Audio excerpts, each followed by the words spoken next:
1962 के भारत चीन युद्ध की लद्दाख की चुशुल घाटी बर्फ से ढकी हुई थी। सर्द मौसम वाले माहौल में एक खामोशी सी थी, लेकिन ये खामोशी ज्यादातर तक नहीं रह सकी। 3:30 पर सुबह तड़के घाटी का शांत माहौल बंदूक से चलने वाली गोलियों और तोप से दागे जा रहे गोलों के धमाकों से गूंज उठा। बड़ी मात्रा में गोला बारूद और तोप के साथ चीन की पीपुल्स लिबरेशन आर्मी के करीब 5000 से 6000 जवानों ने लद्दाख पर हमला कर दिया था। आगे बढ़ो, सूर्योदय से पहले भारतीय चौकी को कुचल दो। मेजर शैतान सिंह के नेतृत्व वाली 13 कुमाऊं की एक टुकड़ी चुशुल घाटी की हिफाजत पर तैनात थी, जिनमें सारे अहीर सैनिक थे। भारतीय सैन्य टुकड़ी में मात्र 120 जवान थे, जबकि दूसरी तरफ दुश्मन की विशाल फौज। ऐसे विकट हालात में हमारे 120 अहीर जवानों को संख्या ज्यादा लग रही है। सभी जवान सतर्क रहें, अपनी पोजीशन लें, किसी को पीछे नहीं हटना। जी सर। हमें अपना मोर्चा संभालना होगा। अगर हम उन्हें यहाँ नहीं रोकते तो वे सीधे लद्दाख में घुस जाएंगे। जहाँ ऑक्सीजन कम थी, साहस अनंत था। मेजर साहब कहते हैं रेजांगला से कोई पीछे नहीं हटे। हमारे सैनिक कम थे और उनके पास साजो सामान की कमी थी, लेकिन उनका हौसला बुलंद था। ऐसे में 13 कुमाऊं के वीर सैनिकों ने मोर्चा संभाला। स्थिति को समझो, आवाज ध्यान से सुनो पाएं। वे कितनी दूर हैं? सर, दुश्मन आगे बढ़ रहा है, बहुत बड़ी संख्या में।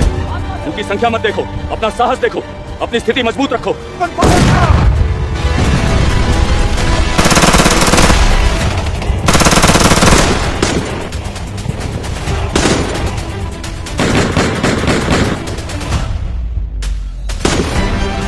साहब, गोलियां खत्म हो रही हैं। और चौकी से हेडक्वार्टर पर खबर भिजवाई की सर, हमारे पास गोला बारूद खत्म हो रहा है, कोई पुनः पूर्ति नहीं है। हेडक्वार्टर से खबर मिली कि हम ऐसे सर्द मौसम में आपको सप्लाई नहीं दे सकते। आप लोग लड़ाई बंद कर नीचे वापस आ जाएं। मुख्यालय का कहना है कि सप्लाईज नहीं भेजी जा सकती। हम यहाँ से नहीं हटेंगे। अगर हम हटे तो चुशुल घाटी खो जाएगी। क्योंकि तादाद बहुत है, वो 3000 है और तुम बस 120। चौकी छोड़ दो और अपनी जान बचाओ। सीने पे गोली खाएंगे लेकिन पीछे नहीं हटेंगे। आने दो उनको। तैयार हो जाओ, सामने दुश्मन है।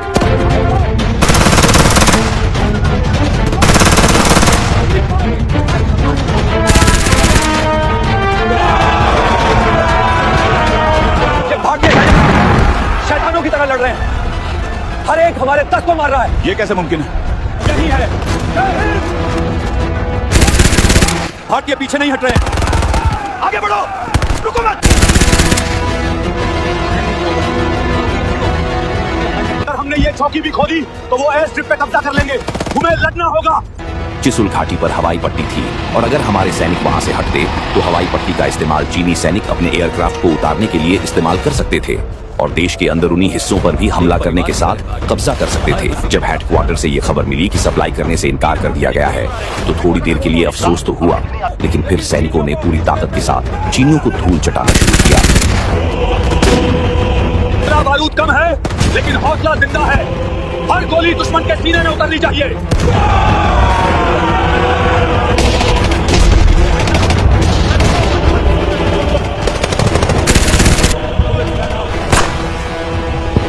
आखिरी गोली तक, आखिरी सांस तक लड़ेंगे जब तक जिंदा है।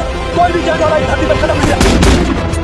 चंद्रा, नीचे हेडक्वार्टर तक जाओ और बताना कि हमारे जवानों ने कितनी बहादुरी से लड़ाई लड़ी। मेजर साहब, तू वहां है पर इरादा नहीं टूटा। जय दादा कृष्णा की जय। दिखाओ दुश्मन को रेजांगला का जोश। लेकिन हौसलों में कमी नहीं थी। किसी ने पत्थर से तो किसी ने बंदूक की संगीन से और किसी ने सिर्फ हाथों से उठाकर चीनी सैनिकों को पटका। और 13 कुमाऊं के 120 जवानों ने चीन के 1300 के करीब सैनिक मार। बोलो रामचंद्रा, रेजांगला पर क्या हुआ? साहब, हमारे जवान शेर की तरह लड़े। सब शाहिद हो गए साहब, पर आखिरी सांस तक दुश्मन को रोक कर रखा। इम्पॉसिबल। रेजंगला पर क्या हुआ? तुम ये कह रहे हो या तुम लड़ाई छोड़कर भाग आए? नहीं साहब, मैं नहीं भागा। तुम भगोड़े हो। सैनिकों, इसे बंदी बनाओ और तुरंत जेल में डाल दो।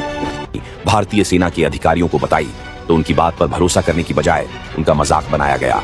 उनके ऊपर झूठ बोलने का आरोप लगाया गया। कमांडर, इतना नुकसान कभी नहीं हुआ। एक छोटी सी पोस्ट ने आधे लोग गिरा दिए। इम्पॉसिबल, एक ही पोस्ट है। कमांडर, सबसे ज्यादा नुकसान एक ही रेजंगला पोस्ट पर हुआ। हम इतना हानि कभी नहीं देखी। एक पोस्ट, इतना तबाही, इतनी वीरता मैंने अपनी जिंदगी में नहीं देखी। सर ये 120 लोग थे, फिर भी हमारे 1000 से ज्यादा। इम्पॉसिबल, कोई इतनी हिम्मत से कैसे लड़ सकता है? सर, इंडियन सोल्जर्स ने हर अटैक तोड़ दिया। ये आम सैनिक नहीं, ये शायद शेर है। ये लोग बड़े बहादुरी से लड़े, ऐसी लड़ाई मैंने कभी नहीं देखी। इतना नुकसान सिर्फ एक छोटी सी पोस्ट से हुआ। सर ये 120 बहादुर आहिर थे, उनके लिए सलूट।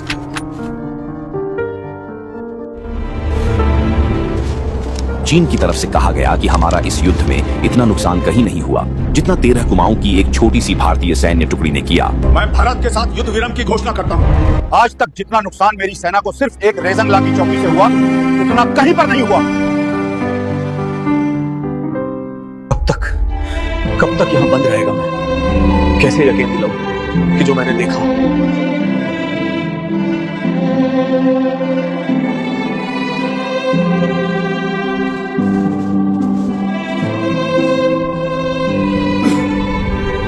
पता नहीं यहाँ उनके साथ क्या हुआ। आप नीचे कैंप वालों को बताइए। हेल्प!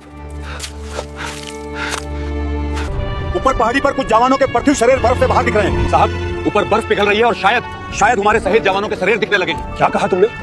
तुम पूरा यकीन से कह रहे हो? सच कह रहे थे। उस पल कमांडर के दिल पर बिजली सी गिर पड़ी। जो बात रामचंद्र ने आंसुओं भरी आंखों से कही थी, वही सच आज एक और सैनिक के जुबान से। रामचंद्र, तुम सही कह रहे थे। सिर उठाकर जिए और सिर उठाकर शहादत की मिसाल दी। अहीर सैनिकों ने रेजांगला में बहादुरी की मिसाल दी। रेजांगला के अमर शहीदों ने निहत्थे होकर भी सरहद को सुरक्षित रखा। चीन की पीएलए को पीछे ढकेल कर बता दिया कि इंडियन आर्मी के पास गोली हो न हो, लेकिन सीने फौलादी हैं। रेजांगला में अगर उस दिन हथियार डाले होते तो आज देश का नक्शा कुछ और होता।